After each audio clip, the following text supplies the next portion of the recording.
Volt. Good evening. The FBI tonight revealing new evidence it believes points to the intent behind last week's brutal attack on Paul Pelosi, husband of House Speaker Nancy Pelosi. Today, federal charges were filed against suspect David DePape, accusing him of assault on an immediate family member of a U.S. official with the intent to retaliate, along with the attempted kidnapping of a United States official. In its charging documents, the FBI says DePape was prepared to detain and injure Speaker Pelosi, and that he told authorities he was going to hold Nancy hostage and talk to her. The FBI also listing evidence that included zip ties, tape, rope, and at least one hammer. Also new tonight, alleged statements from the suspect, possibly suggesting a political motive. Miguel Almaguer has more new details. Tonight, federal authorities have charged David DePape, the man who they say broke into Nancy and Paul Pelosi's home wielding a hammer, with assault and attempted kidnapping. According to this new federal complaint, DePape told investigators he was going to hold Nancy hostage and talk to her. If Nancy, he said, were to tell him the truth, he would let her go. And if she lied, he was going to break her kneecaps. Calling the Speaker of the House, the leader of the pack of lies told by the Democratic Party, investigators say the suspect brought with him a roll of tape, white rope, one hammer, one pair of rubber and cloth gloves, and a journal. San Francisco's district attorney also filing charges today against DePape, including attempted murder. We believe that he did intend to kill Mr. Pelosi at the time that he wielded that hammer in that attack. The federal complaint says Paul Pelosi was in bed and appeared surprised by DePape. DePape told Pelosi to wake up after being startled on the second floor. The complaint continues. Pelosi stated that his wife would not be home for several days, and then DePape reiterated that he would wait. Pelosi was able to covertly call 911 while talking to the suspect, providing clues that he was in distress. RP stated that there's a male in the home and that he's going to wait for his wife. I think the main hurdle right now is when we have so many people putting out misinformation, quite frankly, into the public. What are the pieces of misinformation that you're worried about or that you've seen surface? That Mr. Pelosi knew this individual before this attack. We have no evidence that suggests that he knew him whatsoever. When officers arrived, Pelosi and DePape were both holding a single hammer. DePape pulled the hammer from Pelosi's hand and swung the hammer, striking Pelosi in the head. Pelosi appeared to be unconscious on the ground. I don't really know what the suspect's intentions were, but what I do know, him being at that house was intentional, deliberate, not random at all. And who knows what was in his mind and what he was willing to do, things that happened the way he wanted them to happen. Miguel, we saw some of your exclusive interview with the San Francisco DA. What else did she reveal about the suspect? Well, Lester, we asked her about the suspect's mental health status. She did not want to elaborate on that. She said the suspect clearly planned this attack and was ready to carry out murder. At last check, he was still hospitalized here with his victim, but the DA says that suspect will be in court tomorrow for his first appearance. Lester. Miguel Almaguer in San Francisco, thank you. We'll turn now to the big break in the investigation into the 2017 murders of two teenage girls in Delphi, Indiana. After more than 5 years, a suspect under arrest and charged. Kathy Park is there for us. Tonight, a major break in the murder mystery of two teens in Delphi, Indiana. An arrest has been made. Officials charge Richard Allen with 2 counts of murder in connection with the killings of 13-year-old Abby Williams and 14-year-old Libby German. The 2 girls went missing nearly 6 years ago while on a hike. Their bodies were discovered a day later at a nearby creek. Authorities withholding new details and sealing the evidence against 50-year-old Allen, who they say was living in the community. My goal is to maintain the integrity of this case. It's sad. After today's announcement, the grandmother of Libby German confirmed a report that Allen, who worked at a nearby CVS, processed photos for the family. CVS says in part, "We stand ready to cooperate with the police investigation in any way we can." Why did it take this long to arrest him? Yeah, it's a really good question, and one that we'll be able to tell one day. Doing it any other way at any other time would be inappropriate. Over the years, authorities released little information about the investigation, but did share this video clip from Libby's phone, showing a man heading toward the teens. And and this chilling audio recording of a male voice saying, "Guys, down the hill." The victim's family saying Allen's arrest still doesn't bring them closure. We're going to stay after it. We haven't ever given up. Allen has entered a not guilty plea, and his next court appearance is set for January. Police say that they're keeping the tip line open because the investigation isn't over. Lester? Kathy Park, thank you. In Ukraine, officials say massive Russian missile strikes have rained down on Kyiv, leaving nearly 300,000 homes in the capital without power and 40% of residents without running water. Ukraine's army said it shot down 44 out of more than 50 missiles fired by Russian forces targeting critical infrastructure. Police in South Korea are facing mounting questions about why they did not have more officers to control crowds at a massive Halloween celebration where a crowd surge killed more than 150 people, among them 2 Americans. Here's Janice Mackey-Freyer. Tonight, chilling new details of the chaos in Seoul. Police revealing the Halloween crowd was up to 100,000 people before the stampede, many crammed into narrow alleyways. And there were just 137 police officers assigned to the area. Police acknowledging they had no guidelines to deal with the horror that unfolded. American Janelle's story was near the top of the alley. Her video showing people could barely move. It was so packed. But there was panic coming towards us. People were desperately giving CPR to victims on the ground. Among the dead, 2 young Americans, Ann Gieske and Stephen Blessy, both 20-year-old students doing a semester abroad. She shared photos of them hiking and smiling for selfies just hours before the tragedy. Many parents here flooding a community center to find support. All the victims have been identified now. A vast majority were in their 20s, most of them young women. Lester? All right, Janice, thank you. Back home, the Supreme Court hearing arguments in 2 cases that could determine the fate of affirmative action in higher education.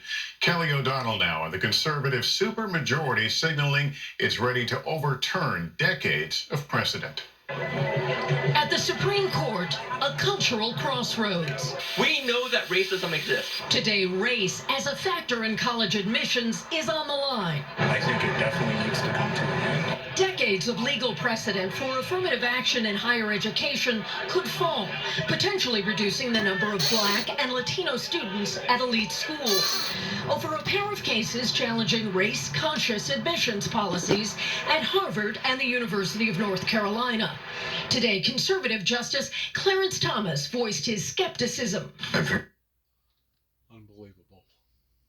Heard the word diversity quite a few times, and I don't have a clue what it means. The 3 liberal justices defended affirmative action for making institutions look more like America during 5 hours of arguments. Race alone doesn't account for why someone's admitted or not. Cecilia Polanco graduated from UNC in 2016 and says race remains an important consideration to level the playing field. I think we need affirmative action because it will help make spaces more diverse. It will make, and that's better for everyone. The conservative group behind these cases argues that using race in admissions discriminates against other students, namely Asian Americans, and that violates federal law and the Constitution's Equal Protection Clause. This is a civil rights issue of Asians, and this is discrimination against Asians. Around the country, 9 states have already ended affirmative action for school admissions. The court has a conservative supermajority with a 6-3 advantage and has shown a willingness to upend precedent, making the fate of affirmative action for higher education seem all the more fragile. Lester? All right, Kelly O'Donnell at the Supreme Court. Just 8 days to go until the midterms, and with control of Congress hanging in the balance, it is coming down to the wire at some key battlegrounds. Vaughn Hilliard is in Arizona on the final sprint. Tonight in Arizona, the fight to the finish. Republican candidate for Governor Kari Lake is zeroing in on the economy in a state where inflation is among the highest, including gas prices averaging $4.30 a gallon. So we'll do what we can here in Arizona to give relief. Democrat Katie Hobbs has faced criticism for declining to debate her opponent. Tonight, though, blasting Lake as extreme. This is a race not about Democrats or Republicans, but sanity over chaos. Voters tonight weighing in. Why did you decide to go with Kari Lake? The border and the economy. Why vote for Katie Hobbs over Kari Lake? I believe in her beliefs, and I trust her more than I do Carrie Lake at this moment. While in Georgia, a fiery debate in the governor's race. Democrat Stacey Abrams down in the polls, going after Republican Governor Brian Kemp on abortion rights. He refuses to protect us. He refuses to defend us. Kemp touting that Georgia was the first state to reopen after COVID. We're one new COVID variant away from Miss Abrams wanting to lock our state down. There are at least 9 competitive Senate showdowns that will determine the control of Congress, including Wisconsin, where Republican Senator Ron Johnson is running against Democrat Mandela Barnes. What Democrat governance has done to the state, what it's done to our country, it's almost hard to describe. Democrats getting last-minute help from former President Barack Obama. Mandela's opponent has done more than just about anybody in Congress to spread conspiracy theories about the 2020 election. Obama will appear here in Arizona on Wednesday, and then former President Trump will appear on the trail later this week in Iowa. Lester? A lot riding on the outcome, Vaughn. Thank you. In just 60 seconds, LAX airport partially evacuated. We'll look at what caused 4 people to suddenly become ill and the rise in anti-Semitism, the disturbing messages at a college football game. For adults with generalized anti-Semitism, boy, does 291 Thompson Road or 430 Beech Grove Road know all about that, towards the way that we was attacked here for about 3 solid years, simply because of me coming back to Northwest Tennessee. I've never seen so much hatred, never seen so much open attacks, even after contacting the law enforcement and going in front of the judge, in front of the system here in Weakley County, and we still could not get anything done in or on our behalf. If you look at the records, you will see whenever I come back here to Tennessee in 2014, basically all hell busted loose in my brother and our lives, simply because of me coming back. There was no other reason other than me coming back. Now, what their interior motives was probably based around all the garbage that had been crammed into their heads in believing that I was this way, or I was that way, or I was this way or that way, or whatever. And, you know, all the garbage that's been told about me, beginning with Homeland Security, with Secret Service, about me threatening George Walter Bush's life, has been nothing but a bunch of BS. And as far as I am concerned, they are the ones that started this from the upper end, that went from the upper end down to the lower end. And of course, with me being gone for many, many years, whenever I come back here, what's the old saying? Whenever the cat's away, the mice do play. Boy, had they ever been playing towards talking and chopping up my name and painting me up towards me being nothing but a monster. And it was just all uncalled for, especially after us contacting the judicial system in this area and couldn't get nothing done. It actually costed the life of a young man by the name of David Jeffrey Jackson. That was my younger brother. It costed him his life at the age of 51. Back now with a scary moment at LAX this morning, where a release of carbon dioxide nearly killed 1 man and led to a partial evacuation. 4 workers were sickened. Authorities are investigating what caused it, but it's believed a fire suppression system was somehow triggered. Tonight, many Jewish leaders are expressing concern about a surge in anti-Semitic messages, both on social media and outside a big college football game. A warning, the messages are disturbing. Tom Costello reports. For many Jewish Americans, the hate message scrolling across the Florida-Georgia football game and a building in Jacksonville were flashing warning signs. Anti-Semitism is spreading. The Kanye West tweets, the banners hanging over freeways in Florida and California. In a rare joint statement, the universities of Florida and Georgia denounced the messages, saying, "We are proud to be home to strong and thriving Jewish communities, and we stand together against hate." The New England Patriots owner even ran a PSA during Sunday's games, urging all Americans to stand up to Jewish hate, as anti-Semitic content has surged on Twitter after Elon Musk, who emphasized free speech, took full control.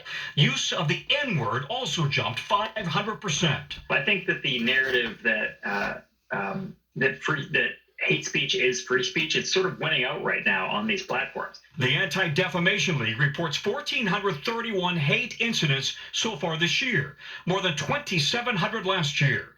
By comparison, 10 years ago, there were 927. Senior Rabbi Sue Shankman says members of her congregation in Washington are worried. I've had people talk about the potential of moving elsewhere where there might not be anti-Semitism outside of this country. Would they go to Canada? Fellow Americans who tonight are hoping that their country, their neighbors, will stand by them. I support and will protect your child, and I hope that you would do the same for mine. The anti-Semitic messages appear to be protected by the First Amendment, the concern that the messages could turn viral and physical. Lester? All right, Tom, thank you. We're back in a moment with an in-depth look at a crucial group of voters who worry they've been forgotten. At Jersey Mike's, you gotta see him first. Good luck to all of us as we end this program here on Halloween night, October the 31st, year 2022, give or take about 7 or 8 days before this next federal state election. God bless those that are striving towards the ways of righteousness in the Lord Jesus Christ. May heaven help us all, and shalom.